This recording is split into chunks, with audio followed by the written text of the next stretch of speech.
Hi friends, welcome to Learn English with Nandini. இன்னைக்கு நம்ம சேனல்ல 30 days free spoken English சீரிஸோட டே 3 வீடியோல தான் இருக்கும். லாஸ்ட் வீடியோல நம்ம பாஸ்ட் டென்ஸ்ல எப்படி be verbs வந்து பயன்படுத்துறது அப்படின்னு பார்த்தோம். இன்னைக்கு வீடியோல ஃபியூச்சர் டென்ஸ்ல எப்படி be verbs வந்து வரும் அப்படின்னு தான் பார்க்க போறோம். ஏன்னா இங்கிலீஷ் பேசுறதுக்கு இந்த be verbs பத்தி தெரிஞ்சிருக்கிறது கண்டிப்பா அவசியம். நீங்க இப்பதான் இங்கிலீஷ் கத்துக்க ஆரம்பிக்கிறீங்க அப்படின்னா நம்ம சேனலை கண்டிப்பா சப்ஸ்கிரைப் பண்ணி வச்சுக்கோங்க.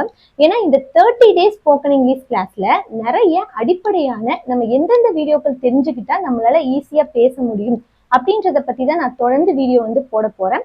ஸோ இது வரைக்கும் நீங்க நம்ம சேனலை சப்ஸ்கிரைப் பண்ணல அப்படின்னா சப்ஸ்கிரைப் பண்ணிட்டு வீடியோவை பார்க்க ஆரம்பிங்க. இன்னைக்கு நம்ம ஃபியூச்சர் டென்ஸ்ல எப்படி be verbs வந்து பயன்படுத்தி நிறைய வாக்கியங்கள் வந்து அமைக்கலாம் அப்படின்னு தான் பார்க்க போறோம். லாஸ்ட் வீடியோல வந்து பாஸ்ட் டென்ஸ் பத்தி பார்த்தோம். இந்த வீடியோல ஃபியூச்சர் டென்ஸ் பார்க்க போறோம். ஸோ இதோட ப்ரெசன்ட் பாஸ்ட் ஃபியூச்சர் இந்த கான்செப்ட் வந்து முடிஞ்சிடும். ஸோ இதை நீங்க தெரிஞ்சுக்கிட்டாலே உங்களால நிறைய சென்டென்ஸ் வந்து நீங்களே உருவாக்கி பேச முடியும். இப்போ நம்ம எந்த மாதிரி சப்ஜெக்ட் இருந்தது அப்படின்னா be verbs வந்து எந்த மாதிரி மாறும் அப்படின்னு பார்த்துடலாம். நான் முன்னாடியே சொன்ன மாதிரி சப்ஜெக்ட் அப்படின்னா I, he, she, it, we, you, they. இதை பத்தி நான் டே 1 வீடியோல வந்து தெளிவா சொல்லியிருக்கேன். ஸோ இந்த வீடியோ முடிஞ்சதும் என் ஸ்கிரீன்ல 30 டேஸ் ஸ்போக்கன் இங்கிலீஷ் சீரீஸ் அப்படின்னு ஒரு பிளேலிஸ்ட் இருக்கும். அதை கிளிக் பண்ணீங்கன்னா அதுல எல்லா வீடியோஸும் இருக்கும். நீங்க அதுல போய் பார்த்துக்கோங்க. இப்ப இது வந்து ஐ எந்த சப்ஜெக்ட் வந்தாலும் ஃபியூச்சரை பொறுத்த வரைக்கும் be verb வந்து ஒண்ணுதான், will be. ஏன்னா ப்ரெசன்ட்லையும் பாஸ்ட்லையும் நம்ம ஒவ்வொரு சப்ஜெக்டை பொறுத்தும் be verbs வந்து மாறிட்டே இருந்தது. ஸோ அது நமக்கு கொஞ்சம் கஷ்டமா இருக்கலாம். ஆனா ஃபியூச்சரை பொறுத்த வரைக்கும் உங்களுக்கு பிரச்சனையே கிடையாது. எந்த சப்ஜெக்ட் வந்திருந்தாலும் அது ஃபியூச்சர் டென்ஸ்ல இருந்தது அப்படின்னா எல்லாத்துக்குமே be verb வந்து will be அப்படின்றதா மட்டும்தான் இருக்கும். ஸோ உங்களுக்கு ஞாபகம் வச்சுக்கிறதுக்கு ஃபியூச்சர் டென்ஸ் வந்து ரொம்பவே ஈஸியா இருக்கும். இப்போ நம்ம சென்டென்ஸ் வந்து பார்த்துடலாம். ஃபர்ஸ்ட் சென்டென்ஸ் பாருங்க. இத டைப் 1 நம்ம எல்லா டென்ஸ்லயுமே வந்து 3 டைப் பார்த்துட்டு இருந்தோம் இல்லையா?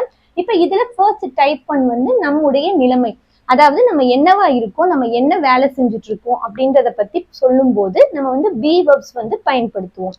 இப்போ ஃபர்ஸ்ட் சென்டென்ஸ், நான் ஒரு ஆசிரியராக இருப்பேன், அதாவது இருப்பேன் அப்படின்னு இருக்குது. சோ இது வந்து ஃபியூச்சர் டென்ஸ்ல இருக்குது. இப்ப இல்ல, இறந்த காலமாவும் இல்ல, நான் இனிமே வந்து ஒரு டீச்சரா இருப்பேன் அப்படின்னு நம்ம சொல்றோம். சோ இந்த இருப்பேன் அப்படின்றத வச்சு இதை நம்ம ஃபியூச்சர் அப்படின்னு கண்டுபிடிச்சிடலாம். சோ ஃபர்ஸ்ட் வந்து இதை நம்ம மாத்தலாம். இப்ப நான் இருக்கு. இப்ப நான் அப்படின்றதுக்கு இங்கிலீஷ்ல என்ன? ஐ.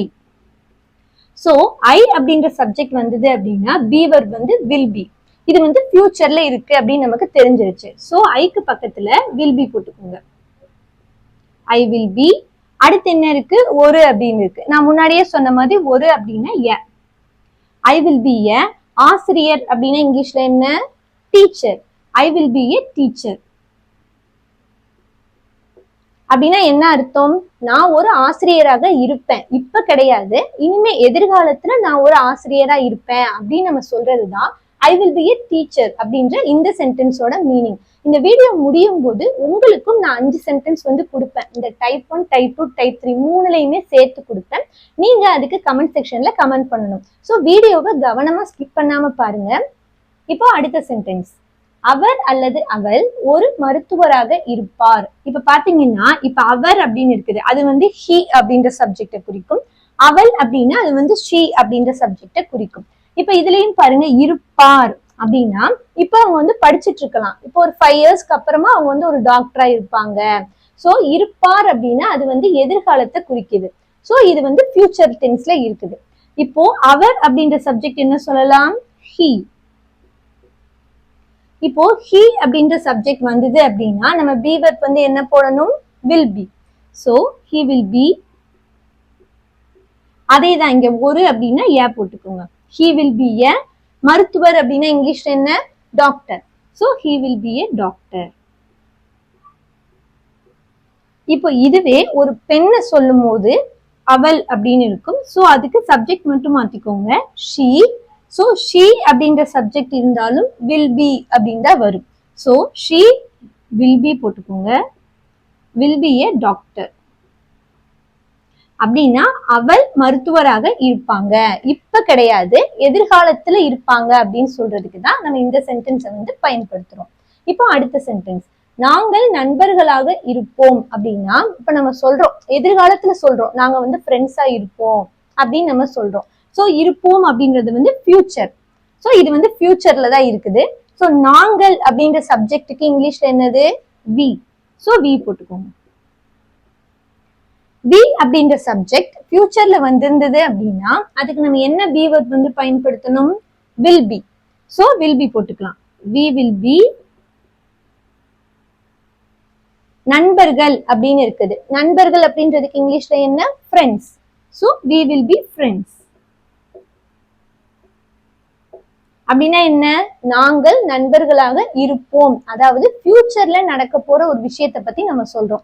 சோ அதுக்குதான் நம்ம வில் பி அப்படின்ற இந்த பி வெர்ப் பயன்படுத்தி நீங்க ஈஸியாவே வந்து ஒரு சென்டென்ஸை உருவாக்கி உங்களால பேச முடியும்.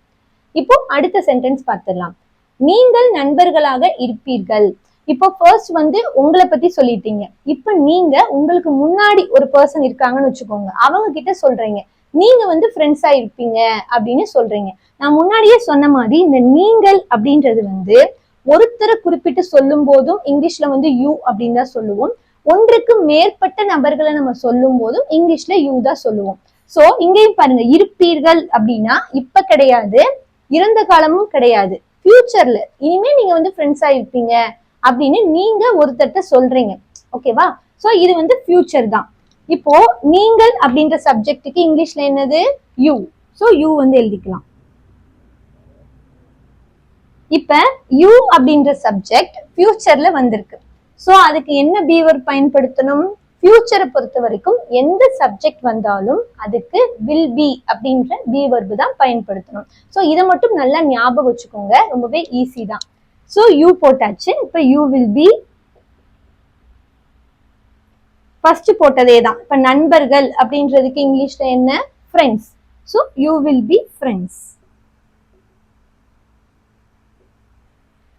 அவ்வளவுதான். இப்போ அடுத்த சென்டென்ஸ், அவர்கள் நண்பர்களாக இருப்பார்கள். இப்ப நம்ம ஃபர்ஸ்ட் நாங்கள் பார்த்தோம், அடுத்து நீங்கள், இப்போ அவர்கள். அவர்கள் அப்படின்னா ஃபர்ஸ்ட் வந்து உங்களை பத்தி சொன்னீங்க, செகண்ட் வந்து உங்களுக்கு முன்னாடி இருக்க பர்சனை பத்தி சொன்னீங்க. இப்ப அவர்கள் அப்படின்னா தேர்ட் பர்சன். நீங்க உங்களுக்கு முன்னாடி இருக்கிறவர்கிட்ட அவங்கள பத்தி இன்னொரு தேர்ட் பர்சனை பத்தி பேசுறீங்க, அவங்க வந்து ஃப்ரெண்ட்ஸா இருப்பாங்க அப்படின்னு சொல்றீங்க. அதுதான் இந்த ரெண்டு சென்டென்ஸுக்கும் உள்ள டிஃபரன்ஸ். சோ அவர்கள் அப்படின்னா இங்கிலீஷ்ல என்ன? தே. இருப்பார்கள் அப்படின்னு இருக்கு. சோ இது வந்து ஃபியூச்சர் தான். சோ சப்ஜெக்ட் வந்து தே வந்திருக்கு, இது வந்து ஃபியூச்சர்ல இருக்கு. சோ பி வெர்ப் வந்து will be. They will be friends. அவ்வளவுதான். இந்த ஃபியூச்சரை பொறுத்த வரைக்கும் நம்ம கன்ஃபியூஸே ஆக வேண்டியது இல்லை. ஏன்னா நம்ம எந்த சப்ஜெக்ட் வச்சு பேசினாலும் நீங்க போட வேண்டிய பி வெர்ப் வந்து வில் பி தான். சோ உங்களுக்கு அந்த கன்ஃபியூஷனே தேவையில்லை. ஐ வந்திருக்கா, ஹீ வந்திருக்கா, ஷீ வந்திருக்கா, சிங்குலர் சப்ஜெக்டா, ப்ளூரல் சப்ஜெக்டா, அந்த மாதிரி எந்த கன்ஃபியூஷனுமே தேவையில்லை. எந்த சப்ஜெக்ட் வந்தாலும் அது ஃபியூச்சர் டென்ஸ்ல இருந்தது அப்படின்னா நீங்க வில் பி அப்படின்ற இந்த பி வெர்பை பயன்படுத்தி ஈஸியா வந்து ஒரு சென்டென்ஸை உருவாக்க முடியும். இப்ப நம்ம டைப் 1 பத்தி பார்த்துட்டோம். அடுத்து நம்ம டைப் 2 வந்து பார்க்க போறோம். டைப் 2 அப்படின்னா நம்ம வந்து எந்த மாதிரி மனநிலையில இருக்கோம், நம்ம வந்து சந்தோஷமா இருக்கோமா, இது நம்ம லாஸ்ட் வீடியோலயே பார்த்துட்டோம். அது வந்து ஃபியூச்சர்ல நம்ம சொல்லும் போது, இப்ப வந்து நான் நாளைக்கு வந்து சந்தோஷமா இருப்பேன் அப்படின்னு நம்ம சொல்லுவோம்ல, அந்த மாதிரி இருக்கும்போது எப்படி நம்ம பி வெர்ப்ஸ் பயன்படுத்தலாம் அப்படின்றதான் டைப் 2ல வந்து பார்க்க போறோம். நான் முன்னாடியே சொன்ன மாதிரி டைப் 2 நம்முடைய மனநிலைமை, நம்ம எந்த மாதிரி மனநிலையில இருக்கோம், சந்தோஷமா இருக்கமா, துக்கமா இருக்கமா, இல்ல ரொம்பவே டயர்டா இருக்கமா, அந்த மாதிரி நம்ம சொல்லும் போது பி வெர்ப்ஸ் வந்து எப்படி பயன்படுத்தலாம் அப்படின்னு பார்க்க போறோம்.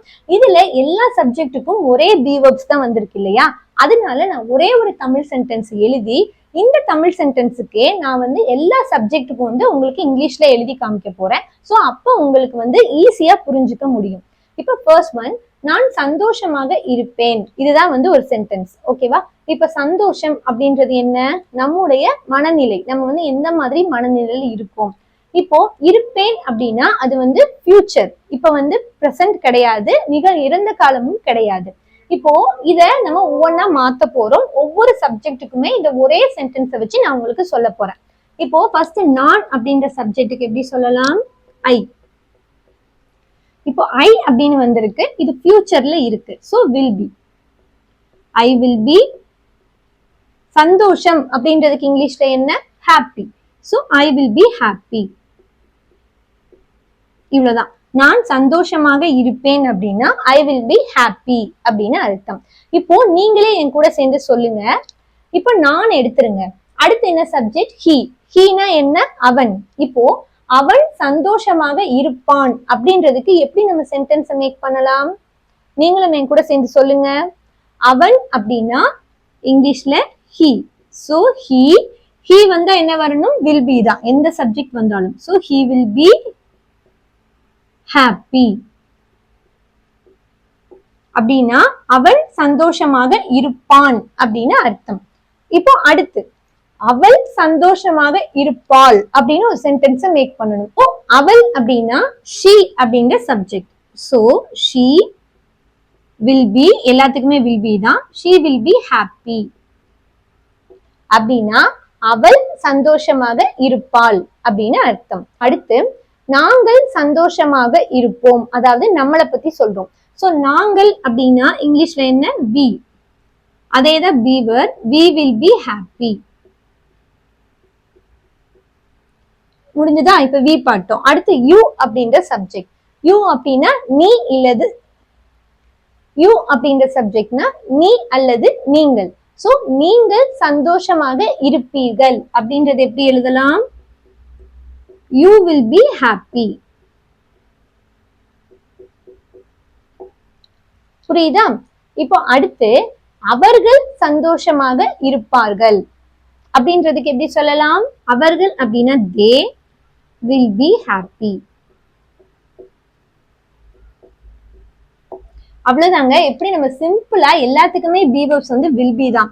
சோ அதனாலதான் நான் ஒரே சென்டென்ஸ்ல எல்லா சப்ஜெக்டையுமே பயன்படுத்தி சொல்லிட்டேன். சோ இந்த மாதிரி தான் நம்ம ஈஸியா வந்து ஒரு சென்டென்ஸை மேக் பண்ணி எழுதலாம். இப்போ நம்ம டைப் 3 வந்து பார்க்க போறோம். டைப் 3 அப்படின்னா நம்ம எங்க இருக்கிறோம் அப்படின்றத சொல்றதுதான். அதை பார்த்துடலாம். டைப் 3 வந்து பார்க்க போறோம். நான் முன்னாடியே சொன்ன மாதிரி டைப் 3 அப்படின்னா நம்ம எங்க இருக்கிறோம் அப்படின்றத எப்படி பி வெர்ப்ஸ் பயன்படுத்தி நம்ம சொல்ல போறோம் ஃபியூச்சர்ல அப்படின்றதுதான் இந்த டைப். அதே மாதிரிதான் எல்லா சப்ஜெக்ட்டுக்குமே வில் பி அப்படின்றது வர்றதுனால நான் ஒரே ஒரு சென்டென்ஸ் மட்டும் எழுதியிருக்கேன். இதுக்கு நான் எல்லா சப்ஜெக்ட்லயுமே உங்களுக்கு இங்கிலீஷ்ல வர மாதிரி சொல்ல போறேன். நீங்களும் தெரிஞ்சது அப்படின்னா என் கூட சேர்ந்து சொல்லிட்டே வாங்க. நான் பள்ளிக்கூடத்தில் இருப்பேன். இப்போ இருப்பேன் அப்படின்னா என்னது? பிரசன்ட் கிடையாது. நான் வந்து நாளைக்கு நான் வந்து ஸ்கூல்ல இருப்பேன் அப்படின்னு நம்ம சொல்லுவோம்ல. சோ இது வந்து ஃபியூச்சர். இப்போ இந்த சென்டென்ஸை எப்படி இங்கிலீஷ்ல எழுதலாம் அப்படின்னு பார்க்கலாம். இப்போ நான் அப்படின்னு இருக்கு. சோ ஐ வந்துருச்சு. சோ பி வெர்ப் வந்து வில் பி. இப்போ நம்ம லாஸ்ட் வீடியோலயே நான் சொல்லியிருப்பேன், இந்த டைப் 3ல மட்டும் நம்ம ஒரு இடத்துல இருக்கிறோம் அப்படின்னு சொல்லும் போது அதுக்கு முன்னாடி அட் அப்படின்ற இந்த ப்ரிப்போசிஷனை நம்ம சேர்த்துக்கணும் அப்படின்னு நான் சொல்லியிருப்பேன். உங்களுக்கு அந்த வீடியோ பார்த்துருந்தீங்க அப்படின்னா உங்களுக்கு இதுல வந்து கன்ஃபியூஷன் இருக்காது. ஸோ இப்பதான் நீங்க இந்த வீடியோ தான் ஃபர்ஸ்ட் பாக்குறீங்க அப்படின்னா தெரிஞ்சுக்கோங்க. ஒரு இடத்துல இப்ப பள்ளிக்கூடம் அப்படின்னா ஸ்கூல். இப்போ ஒரு இடத்துல இருக்கிறோம் நம்ம சொல்றோம்னா அதுக்கு முன்னாடி ஐ வில் பி ஸ்கூல் அப்படின்னு சொல்லக்கூடாது. அதுக்கு முன்னாடி அட் அப்படின்ற ப்ரிப்போசிஷனை நம்ம பயன்படுத்தணும். ஓகேவா? இப்போ இதுக்கு என்ன அர்த்தம்? நான் பள்ளிக்கூடத்தில் இருப்பேன் அப்படின்னு அர்த்தம். இப்போ நம்ம அடுத்த சப்ஜெக்ட் பார்க்கலாம். ஹீனா என்னது? அவன். அவன் பள்ளிக்கூடத்தில் இருப்பான். இப்போ உங்க ஃப்ரெண்டை பத்தி சொல்றீங்க, நாளைக்கு அவன் வந்து ஸ்கூல்ல இருப்பான் அப்படின்னு நம்ம சொல்லணும். சோ அதை எப்படி சொல்லலாம்? அவன் அப்படின்னா he will be at school. அப்படின்னா அவன் பள்ளிக்கூடத்தில் இருப்பான் அப்படின்னு அர்த்தம். இப்போ அடுத்த சப்ஜெக்ட் she. அவள் பள்ளிக்கூடத்தில் இருப்பாள் அப்படின்னா she will be at school. அப்படின்னா அவள் பள்ளிக்கூடத்தில் இருப்பாள் அப்படின்னு அர்த்தம். இப்ப அடுத்து என்ன இருக்குது? வீனா நாங்கள். நாங்கள் பள்ளிக்கூடத்தில் இருப்போம், அதாவது நாளைக்கு நாங்க எல்லாமே வந்து ஸ்கூல்ல இருப்போம் அப்படின்னு நம்ம சொல்லணும். அப்படின்னா அதுக்கு வி சப்ஜெக்ட் மட்டும்தான் மாறுது. we will be at school. ஓகேவா? அடுத்து நீங்கள். அது நீயாவும் இருக்கலாம், நீங்களாவும் இருக்கலாம். நீங்கள் பள்ளிக்கூடத்தில் இருப்பீர்கள், அதாவது நாளைக்கு நீங்க இந்த நேரம் அங்க இருப்பீங்க, ஸ்கூல்ல இருப்பீங்க அப்படின்னு சொல்லணும். So you will be at school. புரியுதா? இப்போ அடுத்து வி முடிச்சிட்டோம், யூ முடிச்சிட்டோம். அடுத்து தேனா அவர்கள், அவர்கள் பள்ளிக்கூடத்தில் இருப்பார்கள் அப்படின்னு ஒரு தேர்ட் பர்சனை பத்தி நீங்க சொல்றீங்க. சோ அதுக்கு they will be at school.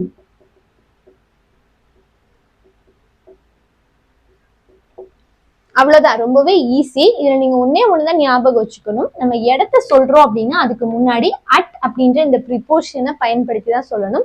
மற்றபடி இதுல ஒண்ணுமே இல்லை. எந்த சப்ஜெக்ட் வந்தாலும் நம்ம வில் பி அப்படின்ற வீவர்பை தான் பயன்படுத்த போறோம். இப்போ உங்களுக்கு இந்த டைப் 1, டைப் 2, டைப் 3 மூணுமே புரிஞ்சிருக்கும் அப்படின்னு நினைக்கிறேன். அந்த ப்ரெசன்ட் பாஸ்ட் வீடியோ பார்க்கல அப்படின்னா தயவு செஞ்சு இந்த வீடியோ முடியும் போது பிளேலிஸ்ட்ல இருக்கும், அதை கிளிக் பண்ணி பாருங்க. அப்பதான் இந்த கான்செப்ட் வந்து உங்களுக்கு ஃபுல்லா புரியும். இந்த பி வேர்ப்ஸ் நீங்க தெரிஞ்சுக்கிட்டாலே உங்களால மேக்சிமம் நிறைய சென்டென்ஸை வந்து உருவாக்கி நீங்களே வந்து பேச முடியும். ஸோ நம்ம சேனல்ல நம்ம ரொம்பவே அடிப்படையில இருந்து தான் போறோம். நீங்க பிகினர்ஸா இருந்தாலுமே நம்ம சேனல் நீங்க ஒழுங்கா ஃபாலோ பண்ணீங்க அப்படின்னா உங்களால இந்த 30 டேஸ் முடியும் போது உங்களால சூப்பராகவே இங்கிலீஷ் பேச முடியும். ஸோ அதுக்கு தான் நம்ம நிறைய வீடியோஸ் வந்து அடுத்தடுத்து போட்டுட்டே இருக்கோம். ஸோ அவ்வளோதாங்க. இப்போ உங்களுக்கான ஒரு 5 கொஸ்டின்ஸ் வந்து நான் தரப்போறேன். அதை நீங்க தான் கமெண்ட் செக்ஷன்ல கமெண்ட் பண்ண போறீங்க. அதே மாதிரி இந்த வீடியோ வந்து உங்களுக்கு புரிஞ்சுது அப்படின்னா ஐ அண்டர்ஸ்டாண்ட் அப்படின்னு எல்லாருமே கமெண்ட் பண்ணுங்க. ஸோ எத்தனை பேருக்கு புரிஞ்சுது அப்படின்னு நான் அதை பார்த்து தெரிஞ்சுக்கிறேன். இப்போ உங்களுக்கான இந்த 5 சென்டென்ஸை பார்த்துடலாம். உங்களுக்கான இந்த 5 சென்டென்ஸ் வந்து இதுதான். நான் மருத்துவராக இருப்பேன், நீங்கள் சந்தோஷமாக இருப்பீர்கள், நான் அலுவலகத்தில் இருப்பேன், அவர்கள் ஆசிரியராக இருப்பார்கள், நாங்கள் மகிழ்ச்சியாக இருப்போம்.